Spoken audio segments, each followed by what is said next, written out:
Welcome to the review channel, guys. Today's product sent to us in return for our honest review is this 10-inch tablet. This thing is empowered by Android and it has a 1280 by 800 display. It has 10 gigabytes of RAM. So I've already charged this thing up. I'm going to put it in the protective case so I don't scratch it. And then I'm going to log into my Google so that I can install some apps and we can check out how this thing works. So as you can see, the case bends and allows to make like its own little stand here so that you can have the tablet set up if you wanted to watch a movie or play a game or anything like that. And then you have your basic Android interface, which you can scroll through page by page.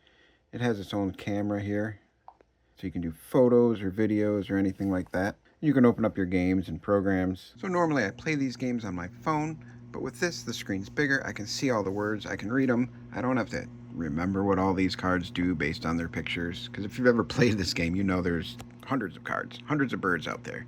Big 10-inch screen makes everything really easy to read, really easy to see. The touchscreen works great. The camera works pretty good. It's definitely a good product, and I'm going to use it for quite a while.